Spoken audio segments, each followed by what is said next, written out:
Bienvenidos al futuro. DEX 21 LATAM, la semana digital virtual interactiva, exclusiva de la industria de gestión de servicios de TI. TI, gestión de servicios de TI, Big Data, robótica, inteligencia artificial, ciberseguridad, Internet de las cosas, Service Desk, automatización robótica de procesos, servicios empresariales y mucho más. Webinars especializados, speakers de talla internacional, sponsors líderes en el mercado.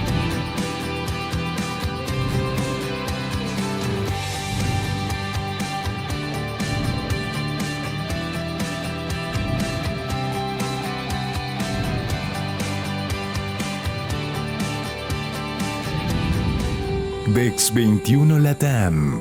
Comenzamos.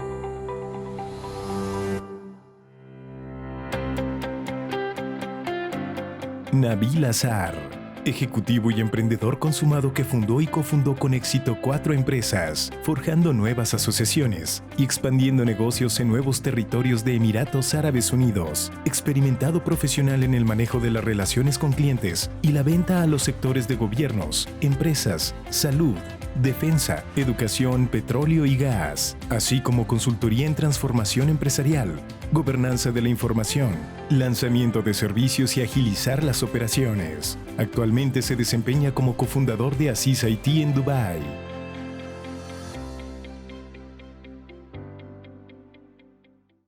Hello everyone, thank you so much for joining us today at this brilliant session.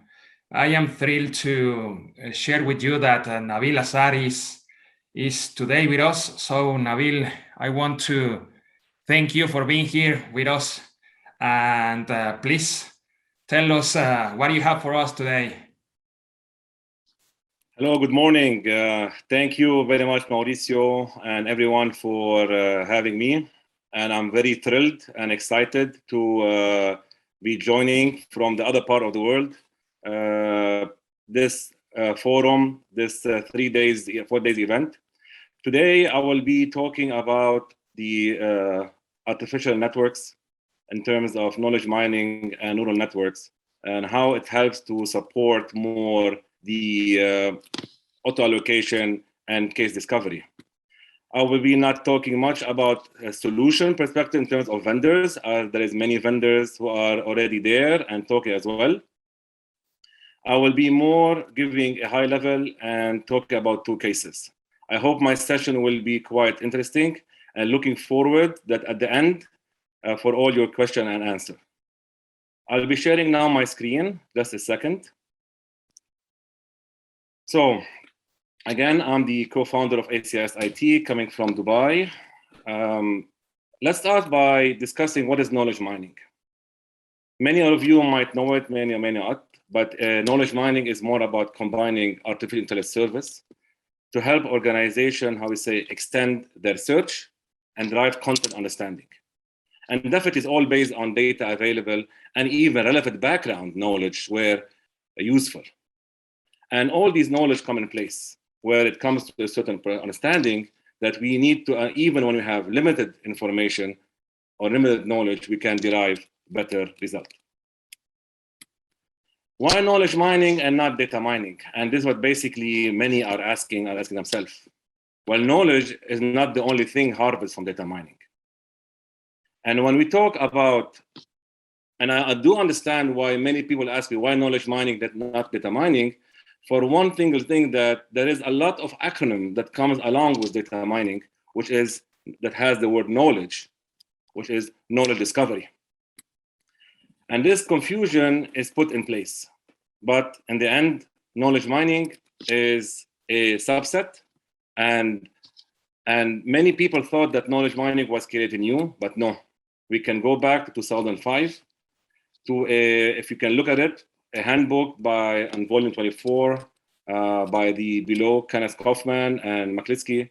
And you'll understand that back in 2005, with the booming of computer data, researchers were still exploring ideas and methods developed with AI, statistics, data mining, and defining a multi-strategy methodology for this advanced direction. And all this was in place to come up with a new powerful tool system that can automatically generate useful knowledge from a variety of data and presented in a human-oriented form. So knowledge mining, gentlemen and ladies, are really, it goes back for almost 15 years and before that. And as we said, knowledge mining, it helps you to get more further search and more understanding of data. And this comes the evolution, what we call from the searching, standard searching, into what we call right now more cognitive searching. And the cognitive searching, and this is how you can see in my graph, this helps you with the power of the AI to understand more data.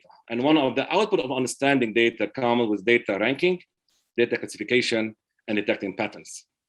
So with all the data source, unstructured, structured data available, what we really care by using in knowledge mining backed up by cognitive services is we are able to understand the content ranking, understand the metadata, even the content data, and the timeline, the categories about the data, the user profiling, the activity, the different color coding, and the geolocation, which previously required a lot of hectic work or else was not there. And just to give a recap and to go back on a little bit to understand what is, again, neural networks. So you can consider that every box of them, like artificial intelligence is a box. Within the box, you have machine learning. So machine and deep learning is a box within the machine learning. And neural networks, when it is one node being put in place, it's called neural networks. When many nodes get to interact, then we are what we call building up a deep learning algorithm, which has 3 or more connected layers of the network. I will come back and explain further more about the neural networks. If I ask you all of you, what is this? Many will come up with the right answer, but in the end, I would like to say, this is a neuron. And the building block and the neuron are the building blocks of other neural networks.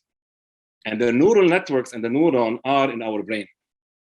So the human brain is filled up with all these neurons, and these have some tails, have some circles and branches, and all these comes in place to be able to have our brain process a certain information and as well take action for it. And then comes the question that everybody asked on before that. And this is how the neuron, how I say, networks look like in our brain. You have the neuron at the center. You have the dendrites. It's like where these are like where the information is being connected or given. And then the axon where it transmitted, and then how it goes to other neurons. So we can consider the neuron as if it is an ant. So one ant cannot do anything, but multiple ants, when they come together, they do magic. But the question that everybody now is asking, how can we recreate what we have in our brain but in the machine, on a machine? So I'm trying to simplify it, and I wanted to take it further to say that by giving an example. So let's consider that our dendrites or our neurons are the input values, which are in yellow. They're all connected through the axon to the neuron. And then a neuron gives an output. And the output signal is what we expect. So when we talk about the neuron from this perspective, this is a basic representation simply. How we have input variable, they get processed, and then we have an output. Sometimes what we have another way as well is that these are multiple, where we have multiple input, where processed and transmitted, then create or deliver multiple output. And here comes the question, what is the output value that we are talking? There are three different type of output value. We have something called continuous, which usually we call about pricing and stuff. Or we have binary, it's with a yes or no answer. Or we have what we call categorical variable.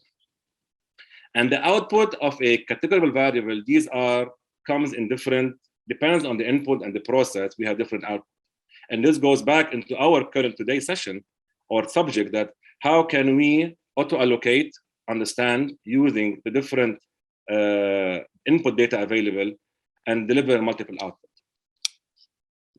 And then how does the question comes in, how these input are put in place. So these comes with what we call a synapse. The synapse are what connects simply the different input, which could be different neurons, to the main, other neurons. And then the synapses are given through weight. And the weight is where basically we deliver, or where we keep the system to learn. And these ways, our input are given, and these weight depends on how we need to adjust it, and based on the adjustment. So again, neuron comes in, the connector is synapse, we have different weight, these weight are adjusted, and this is where we can teach the system to learn from previous data available, from knowledge available in place, and then to be able to give us the information. But now comes again the question is that, which going to be asking by many, what is the role of the neuron then? Now we understand that we have the input, we understand we have the output. So what happened inside the neuron? So inside the neuron, two main important steps happen. First, we calculate the weight, W1, W2, which are basically data or weight put by ourselves to test the machine. And then we use what we call activation function, where we calculate all these information based on the data. And accordingly, based on the activation function of the set, the neuron, we can then decide whether information can go further or not. And here comes the information where we rely. So now that I gave a little bit about knowledge mining, how it works, and a little bit about the neuron and neural networks, how we are doing it, we go back to our subject and more in terms of our business today. As Jerry Gregoire said, the customer experience is the next competitive battleground. And why is that? As I said, I will not talk about a different ITSM tool available, because I believe the gentlemen or ladies are already presenting it and will showing when different, and they will show it with their solution. I'm going to reflect on 2 case studies that basically we have done to be able to solve and to manage the aspect of using neural networks and knowledge mining to help a customer or a government entity. One of them is going around, there was a group that had a certain ITSM tool and had multiple data sources. They acquired on the right 4 to 5 companies. Some companies already had ITSM tools, like as you can see, the green, like the main group, and other had different data sources and different ITSM.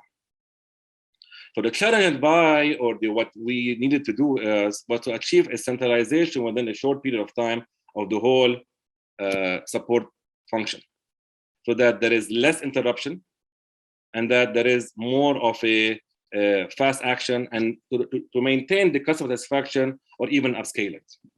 And the idea was, if we need to go with traditional, is that if we have multiple ITSM tool and multiple data, so we have, again, and by the way, located in different countries. So we found out as well there is more integration to happen. And the main management board said, we will not change any tool right now. We don't have the time. We need to move fast as possible. So again, the objective was to reduce the MTTR, upscale customer satisfaction as well, achieve some cost optimization, which here was putting pressure on the team, and provide, in a way, a one view for the top management. And what we have done at that case is that we said, we came up with a tool where we have connected, and I will be showing some screens of it, but I cannot mention the customer. We came up with 2 stuff. First, we are able to connect all the data sources, then connect all the ITSM tool. We were able to harvest the information, put in place a knowledge mining, derive the information we need to understand the data available across all. So therefore, now all the service desk team and everybody working on the function was able to, with a simple click, to ask, to answer, to give information, to retrieve all the information available, whether, again, timeline, location, who did it, who solved it, and not even caring what was the tool. And then we were able to provide a single dashboard, where created within the dashboard different facets, where we were talking as soon as the service desk received a call or an email. From one end, he's able to put in the ticket, and then all the information will be automatically given to him, who was solving it, and where and how it was done. And this is what we call the standard. But where we added the neural network function and all place that as soon as the ticket was even sent by email or raised, the system acted as an engine, as a colleague to the service desk team by auto-scanning, checking the test, OCR, the email, looking at the information, checking it on previous system available across all data sources, not even caring what the system, looking at the information in place. If there was a solution that was sent, that was done, automatically forming it in an email, sending it to the client back. On another perspective, we were able as well to, by providing this information, is to even make sure that the MTRR was reduced. That's definitely. The workload on the team that were there at that time was as well reduced by creating what we call this no colleague engine, I would say virtual colleague engine, which was using all the information that was gathered through the AI and through the learning for sure, because everything requires learning in time. And as well was able to detect through the access of all the information available, not even carrying across, was able to bring in the information, and based on the ranking of the information, based on the different category of the information being significant or not, they were able to answer or to give the solution. On another perspective, as well, when the system, because they were working on 24/7, as soon as the ticket was sent, the engine will start working, will look at the information across all systems, different tool, and then based on internal workflow, the internal process, and certain, allocation done, the system will automatically allocate what's the right service desk engine and the right team, or even trigger an information all alert and automatically, without the use of any person in the middle, and as well inform all the tasks required to be done.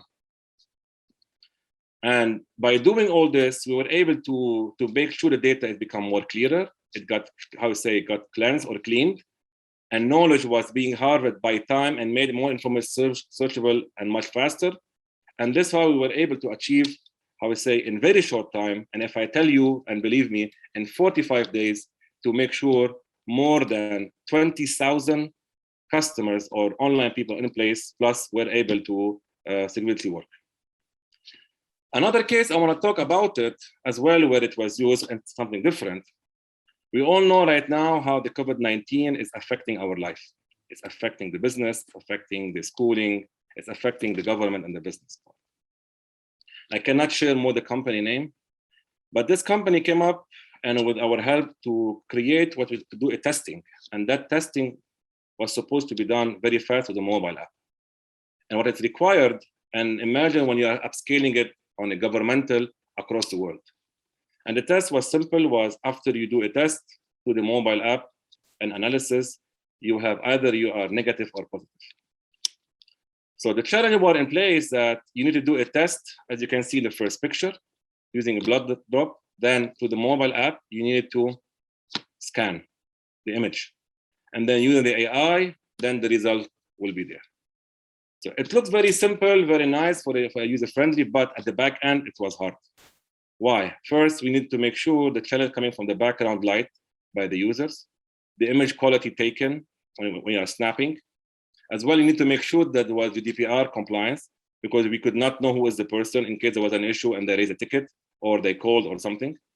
As well, you need to make sure the color coding and output base are based on the metrics, as you can see on the right side, and to make sure that understanding how it works.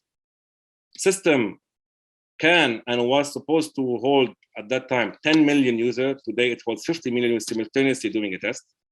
And what is more critical, that a decision about that person, or that whether a man, a child, a lady, was to be done in less than 60 seconds. So we are talking about severity 1 always in case. And it was 24/7 support. So here, by using, again, we go back to the main page, by using different input variables, we needed to give you the different output.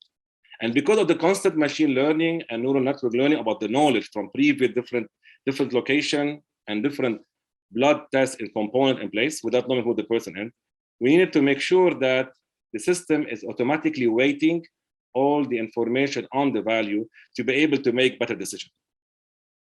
So here we were able to achieve, at the beginning, we had struggled, I can tell you, but later we were able to achieve that 10 million in a way or so by doing some calculation and linear regression. We were able to see that the system was working at 99.4% in terms of sensitivity and 99.8% in terms of specificity, which gave that company what we call a stamp by the European and a stamp by the American as well, healthcare, to be able to go further. So thank you very much, muchas gracias. I don't know if I had enough time or if my session was quite interesting or not. Again, I thank everyone and looking forward for some question answers. Thank you so much, Nabil, for sharing this information with us. We have enough time. So I will switch to Spanish in order to start the Q&A. And bueno, quisiera pues invitar a todos, aprovechando que tenemos a Nabil, tenemos por aquí un buen tiempo para preguntas y respuestas. La realidad es que algo de lo que siempre he estado muy pendiente y en comunicación con Nabil son las grandes soluciones que tienen desplegados en la vida real, ¿no? La realidad es que he tenido oportunidad de estar en Asia, en Europa, viendo algunos despliegues, pero cuando estoy con Nabil en Medio Oriente, la realidad es que ahí es donde tenemos muchísima información y casos reales ya de uso sobre inteligencia artificial. Entonces, la primera pregunta que tenemos, Nabil, en ese sentido es por parte de Diego Pinto: ¿se pueden evitar los sesgos en las redes neuronales? Y si es así, ¿cómo hacerlo? So to avoid, thank you very much for the question. To avoid the bias, 100% you cannot, because in the end, the engine or the system is learning based on previous information and based on information that we are giving him. So it looks at past data, it looks at historical data. The main challenge that we were facing and every service desk manager is facing is to make sure that they follow and they log in the ticket and they put the data in the right way, to be able as much as possible to, how we say, remove what we call the waste data or garbage data. So again, the AI is here to support and not to replace. And as long as the data is being within the company is being formed by the people, therefore the data will always follow a certain way of pattern of how we are doing it. And with time and with work, this bias will be reduced to become more generic. Perfecto. También me están llegando por acá preguntas en las redes sociales. Y una pregunta es: ¿cuáles consideras tú que son los principales retos, Nabil, de implementar este tipo de tecnologías en una región como Latinoamérica?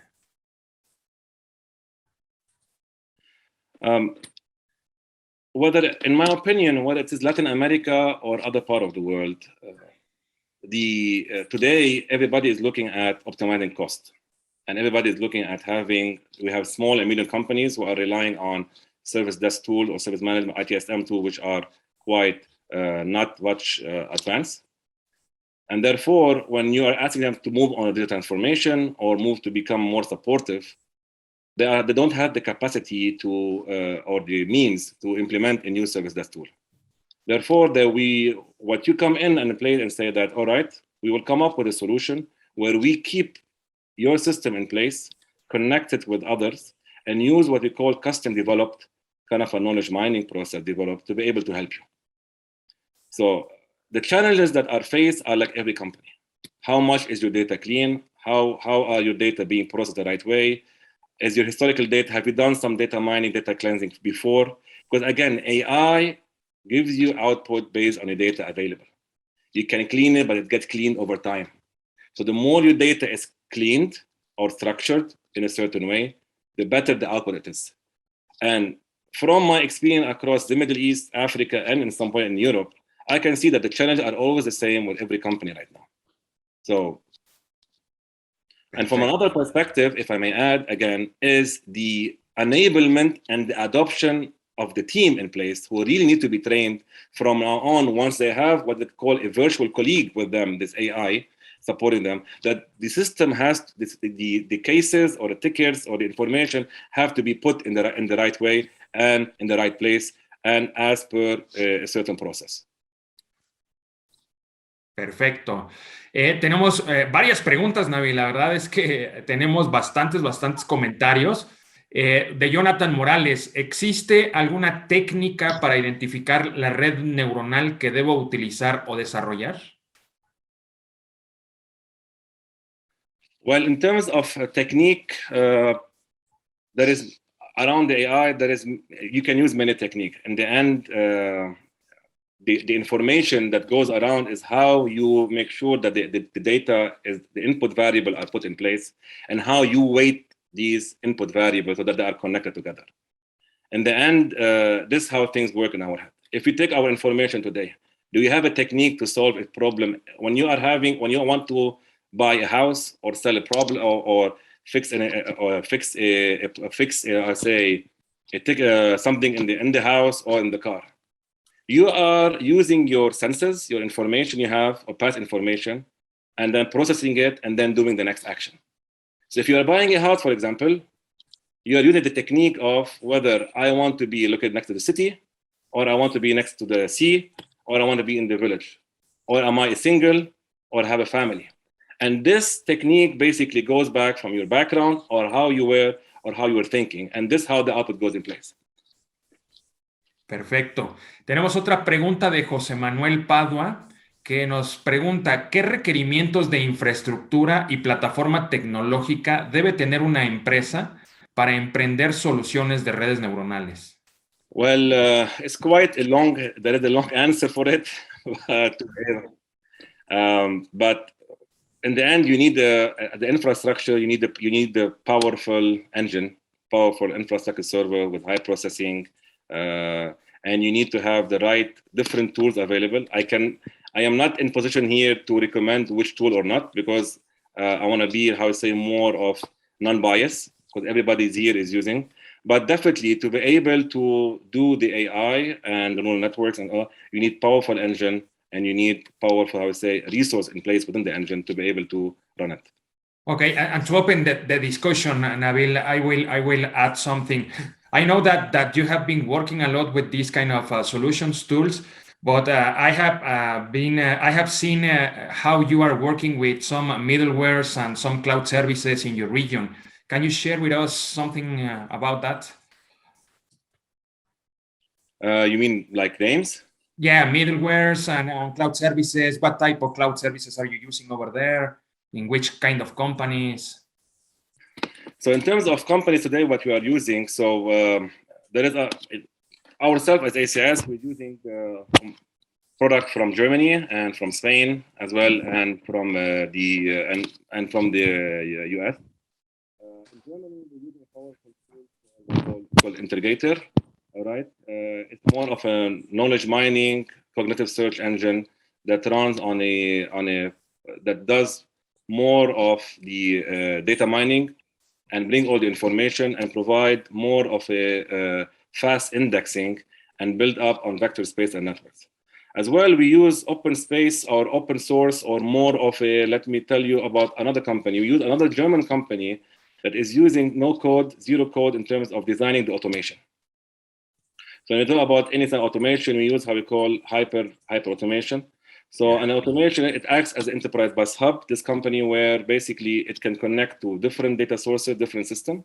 It translates the languages required from the system into a single language, and this how comes the interaction. As well, we use other cloud services, sometimes for customers from Microsoft or from Amazon, depends on the client. And then we connect to integrate with to be able to deliver. We use as well, when it comes to more of a NLP, we use a company from Spain called Atomian, which they have created the first digital brain after 15 to 18 years of research and development, where you use all the NLP when you are searching or asking a question, you ask it as if we are talking normally, the way now we're talking. And it will give you the answer from different data sources in less than 10 seconds. And it can showcase the information on the screen as well. So again, Mauricio, we have key partners that we work with as technology, but as well we are very open because our region is quite very much investing in this. So we have skill set within Microsoft, within Amazon, within different type of knowledge within the AI aspect, even open source as well. We have very good skill set as well, team. Muy interesante y quería que compartieras esta perspectiva porque sé que, por ejemplo, la herramienta con la que trabajan ahí en Alemania, ¿no? Intergator, y justamente ahorita mencionas una de España. Entonces creo que es muy importante el que la audiencia en Latinoamérica sepa que digo, hay varios productos, evidentemente hemos visto durante esta semana productos maravillosos de las personas que han estado hablando con nosotros. Y también hay pues empresas que inclusive en nuestro idioma, ¿no? Se están empezando a especializar, por ejemplo, la que comentas de España. Entonces es un tema muy interesante. Voy a pasar a otra pregunta que es de Diego Pinto. Dice, siendo que la inteligencia artificial toma datos del pasado para predecir el futuro, ¿qué tan exacta has visto tú que es esta predicción?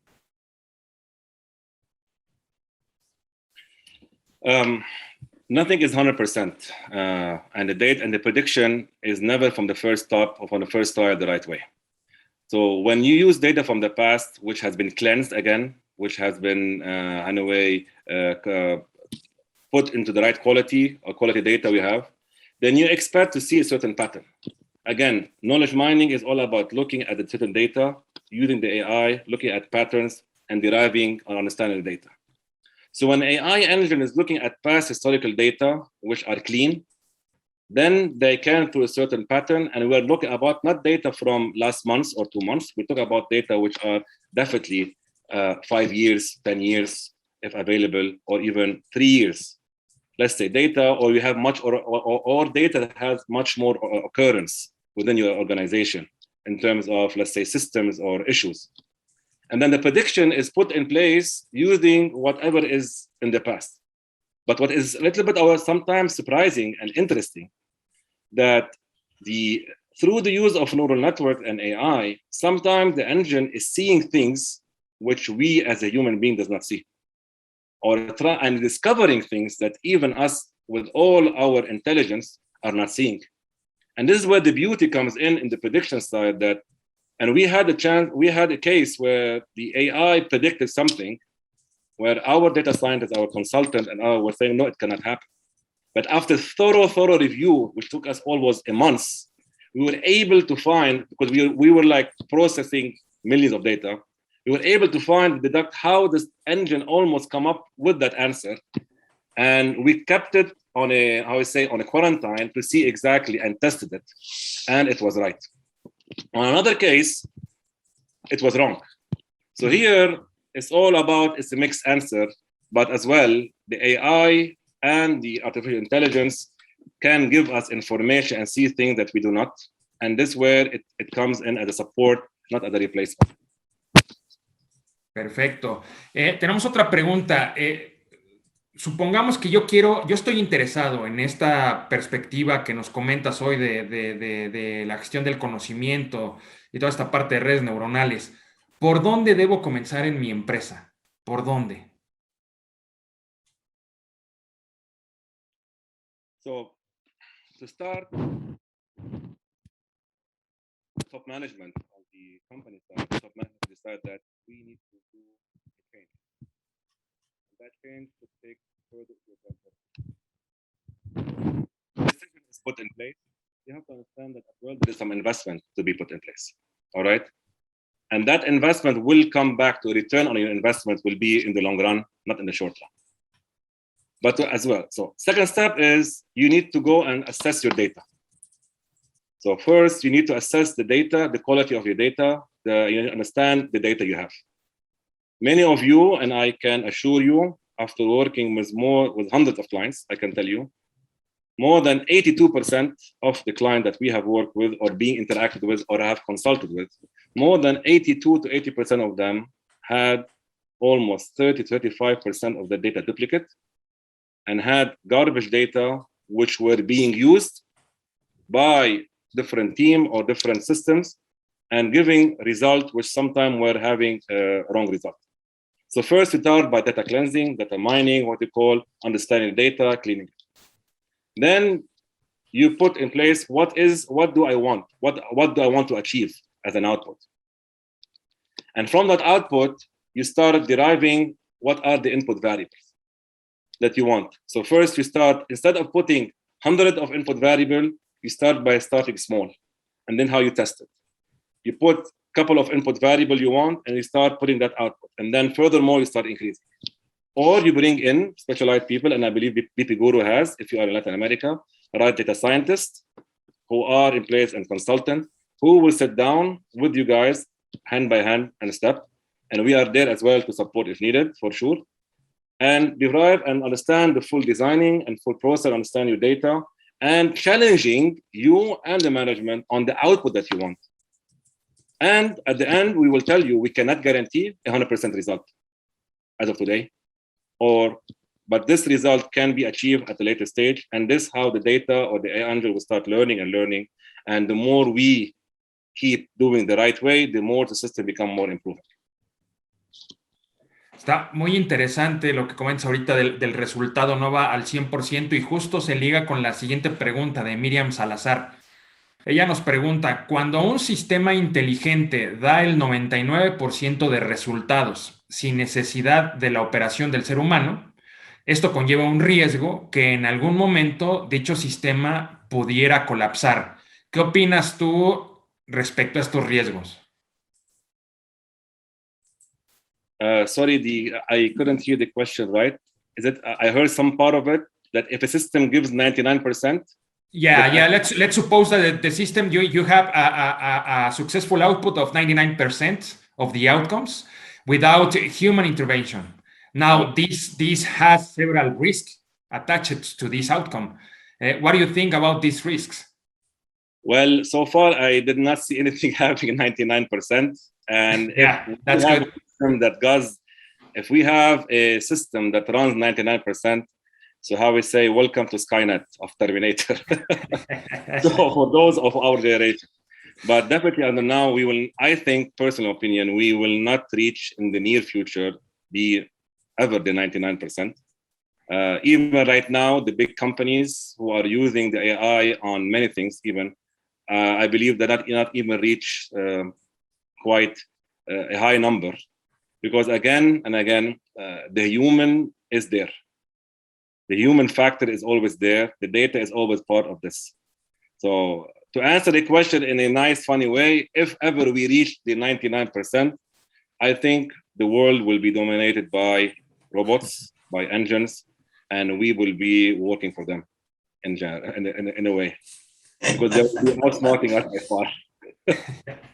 Es una muy buena precisión, ¿no? La realidad es que no hemos visto nada así en el mundo, ¿no? Y lo estamos viendo de una región que es referente en despliegues de inteligencia artificial y robótica. Créanme que yo siempre pensé que, bueno, Europa estaba avanzado, después llegué a Asia está muy avanzado, pero cuando llegué a Medio Oriente el despliegue era, bueno, brutal, ¿no? Entonces, para hacer estas afirmaciones de que un sistema inteligente da el 99% ya de salida sin interacción humana, la verdad es que estamos todavía muy lejos, inclusive en las regiones más avanzadas. Entonces, qué bueno que Nabil por aquí nos lo comenta, ¿no? Tenemos otra pregunta, Nabil. Dice, ¿bajo qué parámetros puedo considerarme un candidato para adoptar este tipo de soluciones en mi empresa? What kind of characteristics do I need to have as a person in order to be a candidate for adopting this kind of solutions in my organization? Well, there is no characteristic. You have to be a company that is definitely using digital solution and running any type of business. There is no small or medium or high or enterprise. Any company can start from today if they have enough data or using enough tools to start by adopting certain solution. First, again, by understanding the data. You have to first understand the data that you have in the company. Any tool today, whether AI-based or rely on AI, or advanced application. They start by what we call search and discovery. First, we need to search the information available, discover what it does, what it has, all across, understand it, and then try to bring in the information. So, and I think, and this is the basis. So the basis is make sure that as much as possible, your data is as much as possible clean. So as any company today, you can start with these tools. There are many tools online, or you can come to us. We can even help you through BP Guru as well, other to provide such solutions, which are scalable from a small company to a large enterprise. And you will see the result not in months, but in days. That's perfect. We have another question, Nabil, from Jonathan Morales, and he's asking, how can I measure the learning rates on my neural networks? That's an interesting question. Oh. That's a good one. Again, it's too much deep into it. I can personally tell you I have not that deep knowledge, but again, what I can tell you, how do we measure if the answer is right or wrong? It's all based on when you are testing your AI or your engine based on previous data and previous decision taken. So today you put some weights on your input variable. If you remember on the synapse, you put some weights. And then to test if the output is right, if you're testing on something new, any output that will be given, you will consider it right because you don't know about it, anything. So what we do usually is we test it on previous data or previous output that we have, and we see how fast it took and if it is relatively not, or how far is the engine is there, or where it has a certain area. And as soon as we start understanding. If from the first time the system gives you 100%, then we are wrong. Then the system is wrong. I'm gonna tell you that even when you had a case and you solved it and you closed it, the engine will always give you a better and faster way. Should give you a better and faster way. And definitely we're talking about some heavy data or processes, not like a few of them.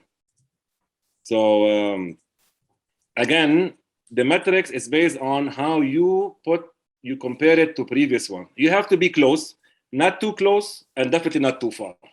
And this is how you start adjusting the weights or adjusting the variable to make sure to see exactly what it is.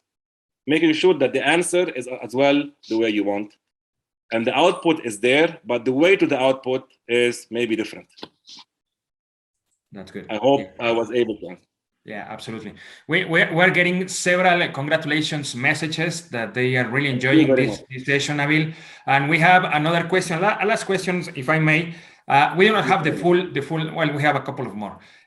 We do not have the full context on this one, Nabil, so please bear with me and I will try to explain that. So Giovanni Hernandez says, I like it so much. Now, which is the best way to predict something when you have the solution as a hardware? Putting the model inside the hardware or doing it in the cloud. So I think that maybe Giovanni is struggling with their solutions, machine learning solutions, because maybe they are deploying everything on site. And what do you think, if it's better to have it on site or on premises or maybe on the cloud? What do you think, Nabil? Well, in the end, if you want to run the resources that you will be using on site, if you are running a small system or for a small output, you can run it on site. But again, you will need powerful hardware. So whether it is better to use it on the cloud, I would say it's always hybrid, right? Because you can use the power of the cloud, which are quite vast, and you can automatically increase, decrease the way you want without having any interruption. And definitely understand that some data has to be put in place. Therefore, this is why if you look at the big players of the cloud services, whether they are the top vendors are known or probably the MSPs or hosting within your region, you might use a mix. Sometimes the answer is not there. People will say, it's all based because I don't have enough resource to process. Well, it could be the answer, but always goes back that if your data is clean, as much as it can, then, and your server or infrastructure is not processing fast or the right way, then you might have overthrown. And this might affect that you will have, how we saw, a crash or a thing will be on hold. So always better to consult with someone about what you want and what the data, and he will recommend for you the right infrastructure in terms, if you want it to be on-premise sizing, Or you can go on the cloud and put it and see again on the cloud, because all the cloud providers provide you certain monitoring and management, and you can see and always increase or decrease the resource that you want there. Yeah, absolutely. I think that one of the main outcomes that we are getting from you, Nabil, is that there is no one fit for all. It's not oh, we have 99% or 100% of the right data. That doesn't exist. We do not have everything is going to be on premises, or everything is going to be on the cloud, or we do not have we are always using exactly the same training model, because it all depends on what are your main objectives, what are you trying to achieve, what are the main outcomes, and of course we always should have continual improvement. So it's not the first time that I made my model and I am getting a nice result, well, then it's the next iteration and the next one. So that's a really good outcome from this session. Yes, Nabil. And I say this is how basically the continuous improvement is always there and always remain. And I see the way how basically, as you can say, Gartner have put, we're shifting from ITSM to ESM into what you call right now AISM. And the AISM are not acronym, are just by itself, is using of artificial intelligence, knowledge mining, automation to make sure your service management in terms of that is more smarter. All right. Yeah. Now we have, and this is why we call this, how you can see this whole way pushing up with the use of the how I say AI, how they are changing the whole game. It's changing the whole game, and it's making things goes much beyond what we think. Yeah, that's good. We have one last question, if I may, Nabil, from Diego Pinto. He is saying, how can I sell and promote AI and robotic projects inside my company? How can I sell the idea? That's something, yeah, that we know we're struggling with that every day. Well, I'm gonna tell you how. First, if you're running a service desk management, what you really care right now, within even the COVID-19 and all this remote working, you need to make sure that your customer satisfaction of your customer are at quite high.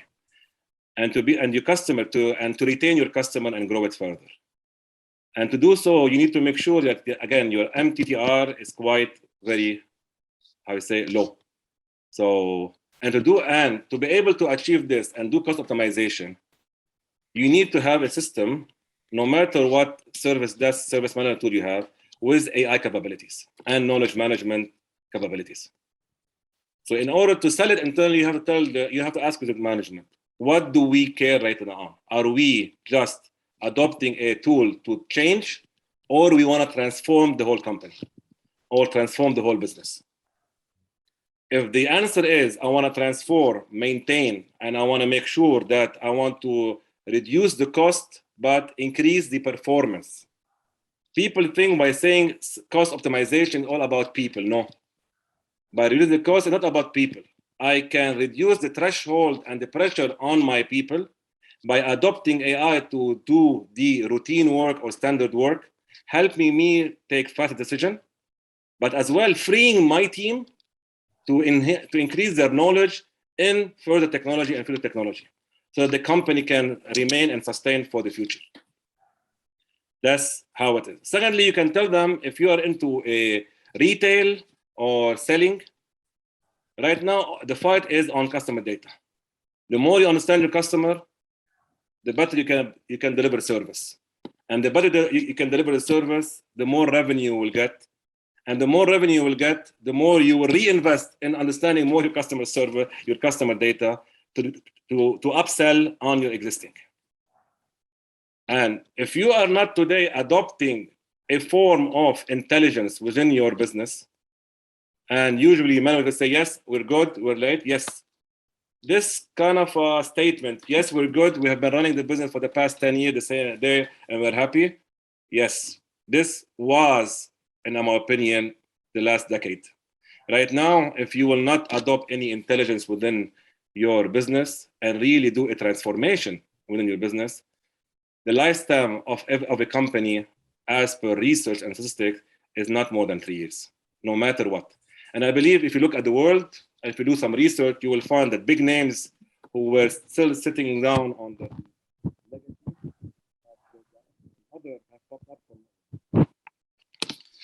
And we can help, and depends on what type of business you have, Mr. Pinto, we can help you to put the right message and even convince your top management on the adoption. And I leave it to my dear friend, Mauricio. Yeah, absolutely. Totally agree, Nabil. And well, as you can hear, we in Latin America can have access to Nabil. So please feel free to keep asking questions, to keep sending us any kind of interaction that you want to have with Nabil. And of course, we will try to get you along together in order to work projects in Latin America from the other part of the world. So Nabil, thank you so much. I really appreciate for you being here. I know that the logistics for you hasn't been easy. So I really appreciate it to give us this time. So thank you so much again, and very looking forward to keep working with you. Thank you, Mauricio. Thank you to everybody at BP Gurus. Thank you for everybody who attended the session and all the questions. Yes, again, we are here to help. We are definitely here to engage. Whatever we have as knowledge, as solution, as expertise will be at your service, and our team will be at your service with Mauricio and his team, no matter where. Thank you so much, Nabil. Thank you. Forward. Thank you. Looking forward to seeing you. Take care. Bye-bye. Bye-bye. DEX 21 LATAM. Webinars especializados. Speakers de talla internacional. Sponsors líderes en el mercado.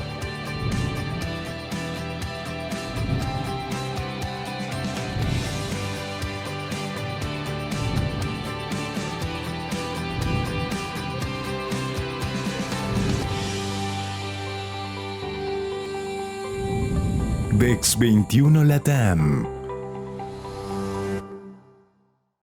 En noviembre traemos para ti un evento que no podrás perderte. El futuro es hoy. SDI 21 MX. Espéralo.